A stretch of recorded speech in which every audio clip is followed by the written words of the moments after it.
Graduate of music theory and composition, and by the time Woodstock happened in 1969, he had been recognized as a founder of black psychedelic rhythm and blues music. Here is Sly Stone.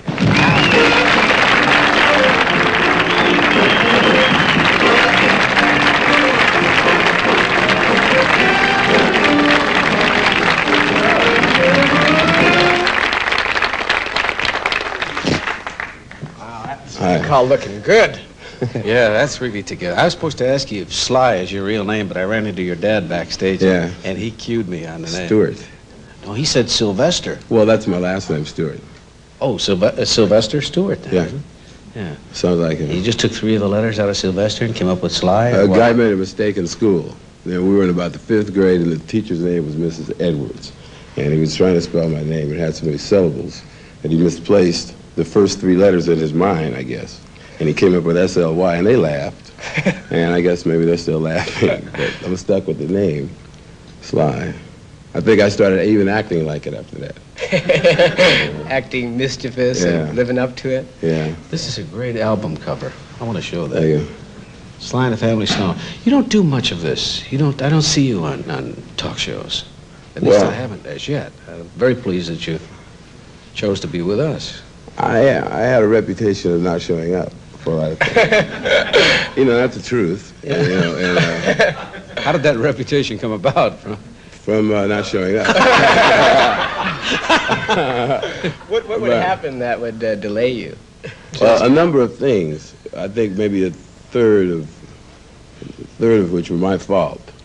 And well, maybe all of them really, because I had, I think, the wrong kind of road organization, and the wrong kind of, you know, just the wrong organization. I thought I started off with the group and the people in the group, and I could handle that much.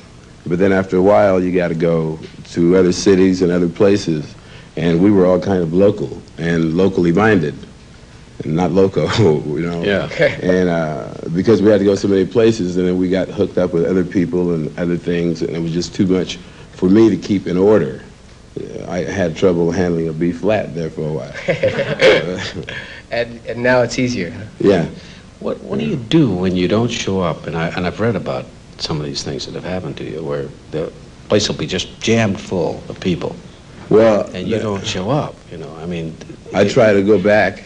I always try to go back and play for the people, but usually the promoter involved, and he has his, you know, money to make, I guess, wants only for us to come back and play, and then for him to charge again.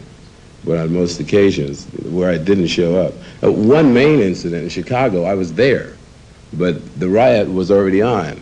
You know, they were already. Where was this? The stadium, Chicago Stadium. Yeah. When they were fighting, and when I got there, but I was supposed to be there at 6 o'clock or something. And what time did you get there? 3:30. 3:30? Yeah. And you were supposed to start playing at 6? Yeah. But on the radio, they had it that I was supposed to play at 3. Oh. But I had a contract that said 6 o'clock, and at 3:30 I was there, and there were armed, you know, what do you call those wagons? National Guard? The cops. Oh, paddy wagons. Paddy wagons, yeah. I hate to say that word. Just don't like the ring of it. Sly, what's it like to walk on stage at Madison Square Garden? I mean, you know, Mike, that's if you have Sly's name on any billboard saying Madison Square Garden, one poster in New York, and you will fill Madison Square Garden. That's right. I mean, what must it be like to? I mean, you've done it. What is it like to walk on stage and know that everyone there so respects the music, which is deserving of all the respect? But what do you, as they say, get off on it? I mean, do you really? Yeah, it turns you on. And then you have to deal with yourself to make sure you're not too turned on. You know, because what happens when you're too turned on? I don't know of a time when I can place that feeling on it. All I know is that I realize from talking to other entertainers, and that there must be at a time you got to deal with yourself and make sure that you remember that you're a human being and not any anything, as long as you can remember that you are just a human being.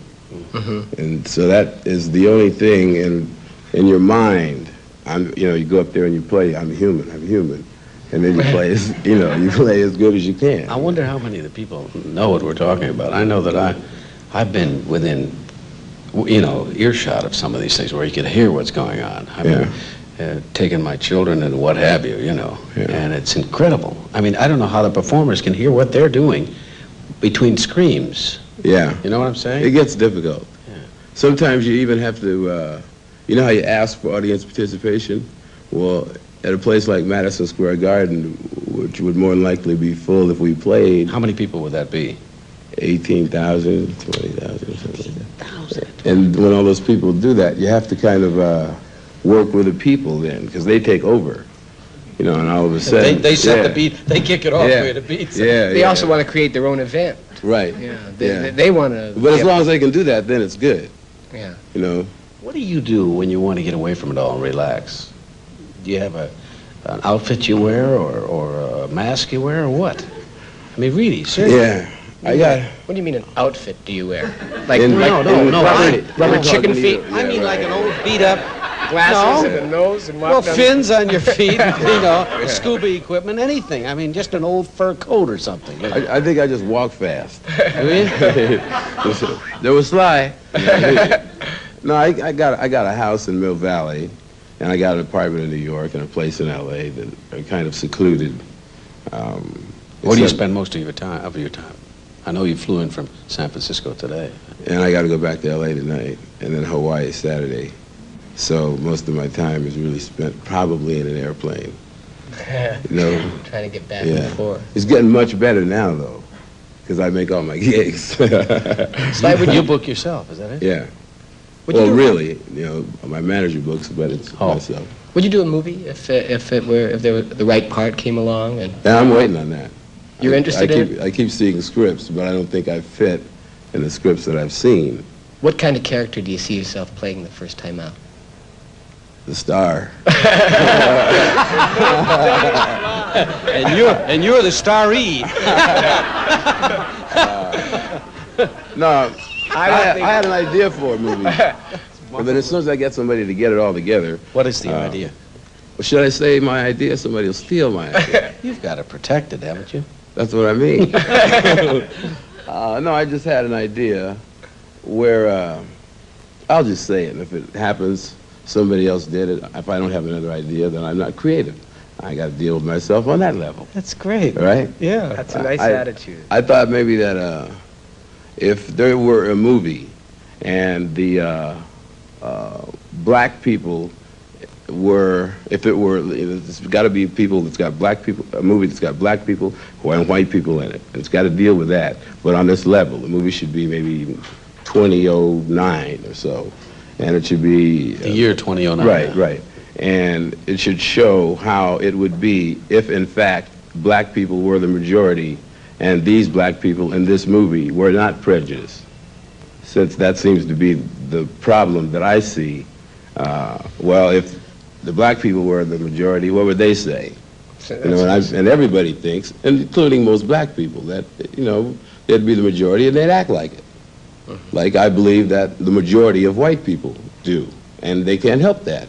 They are. If you are, you lie to yourself if you don't act like you are. You think that the majority of black people would not be prejudiced like the majority of white people are? I think this would have a lot to do with the majority of black people at that time. To show a movie and to let it explain, it would be self-explanatory. Sly, you have a huge black following, and on top of that, you have all the middle-class white kids who also, they will flock to see you, and very few people do both of those. Because you're always in your own space, in your own time, which is really very special. Do you have any feeling about the white middle-class kids who come in? Do they know what you're singing about? Yeah, they know. Do. I love them to death, man. Good. They know what's happening. What do you do? I'm curious about. Do you think about the future at all? About the fact that the bubble may burst someday? Are you taking care of your bread? Mm-hmm. Yeah. I thought so. You gonna do tune for us? I hope. Good. Here's Sly Stone.